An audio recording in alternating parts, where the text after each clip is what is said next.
Sveiki, aš esu Marius iš APR servizo.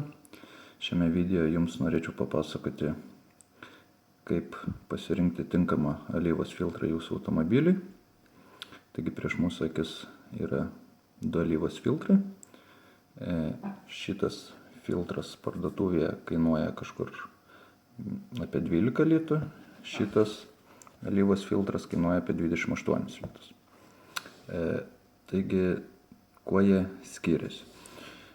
Brangus tepalo filtras, kaip matote, jo visas filtruojamas popierius yra suklijuotas lygiai, gražiai, vienodi atstumai nuo plokštelės iki plokštelės filtruojančios. Gumos yra užvalcuotos, neįdėtos kažkaip paprastai. Paskutinė vyja, taip galima sakyti, yra užvalcuota, o ne klijuota. O pigus tepalo filtras, kaip matote, visas eglutė yra filtruojama popierius išdėliota neproporcingai. Matote, čia tarpas didesnis, čia tarpas mažesnis, jos susispaudusios. Gumos yra, pavadinkim taip, įpresuotas ir įdėtas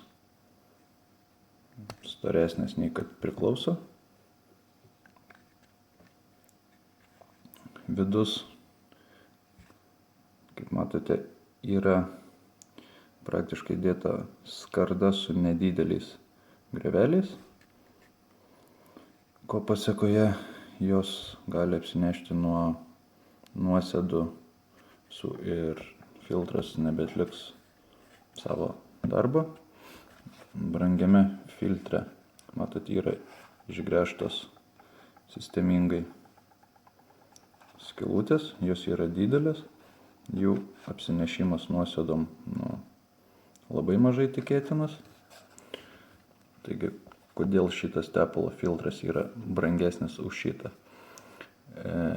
Jeigu mes jį sudėtume lygiai, jau jūs matytumėt, kad brangiame tepalo filtre filtruojančio elemento yra gerokai daugiau, nes jisai yra aukštesnis.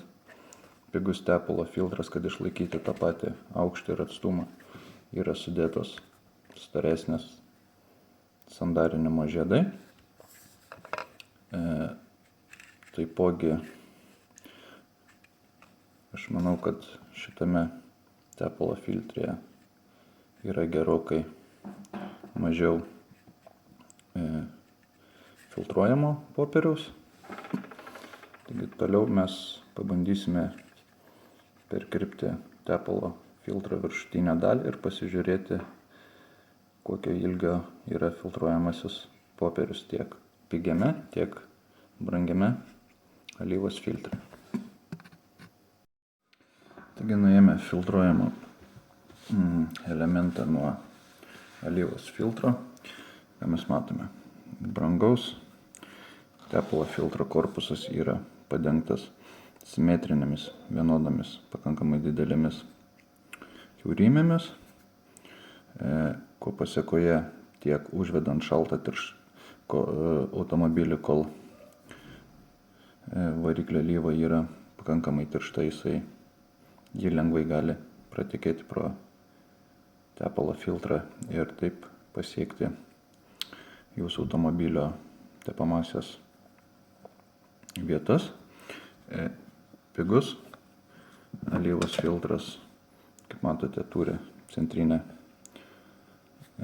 ašį konsolę, per kurią turėtų tekėti tepalo filtras. Tai pavadinkime taip, skylutės yra maždaug tokio dydžio kaip bulvinės tarkas.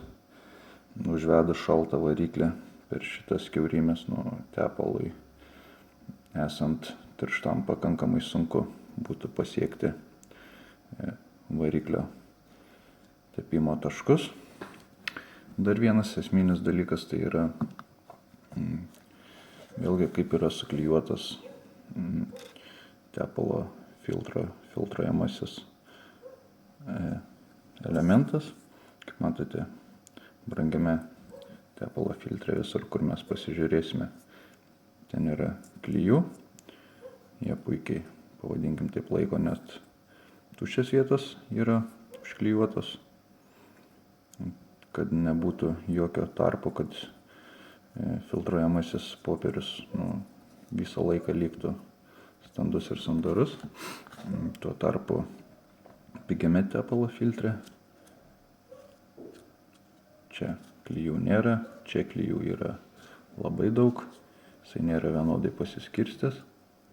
Čia šitoj vietoje, jeigu pasižiūrėsite, išvis jisai elementas nėra priklijuotas, ko pasiekoje visos iš variklio esančios nuosėdos metalo dalelės keliauja tiesiai į tepimo kanalus, taip pavadinkim, gadindamos variklį. Taigi toliau mes pabandysime pasižiūrėti, ar pigaus ir brangaus filtruojamo elemento.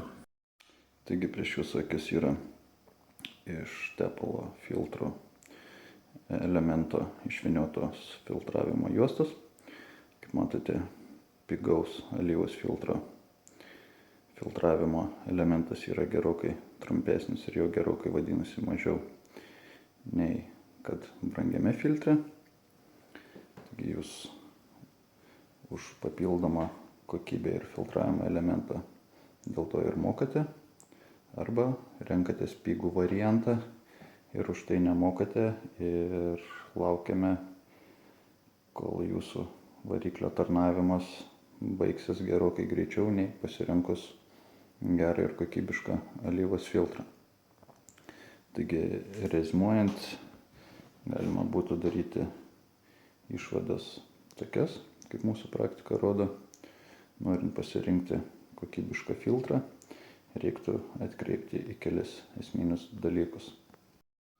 Taigi esminiai dalykai, į kuriuos reiktų atkreipti pasirinkant alyvos filtrą, reiktų žiūrėti, kad filtravimo popieriaus visos juostelės būtų išdėstytos daugiau mažiau vienodu atstumu.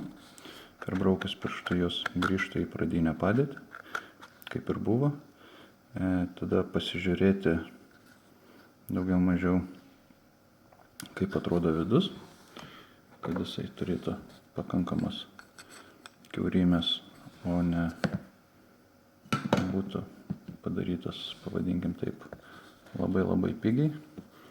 Daugiau mažiau galima pasimatuoti ir jo aukštį pasiėmus pigų ir brangų variantą.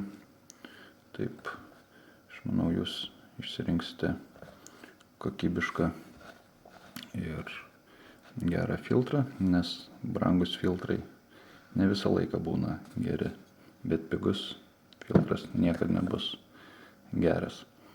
O jeigu nenorite žaisti ir patys purvintis keisdami variklinę alyvą arba ieškodami filtrų, kuris yra geras, kuris yra blogas, galite kreiptis į mus, apsilankyti mūsų Facebook profilyje Automobilių priežiūra ir remontas arba tiesiog skambinti telefonu.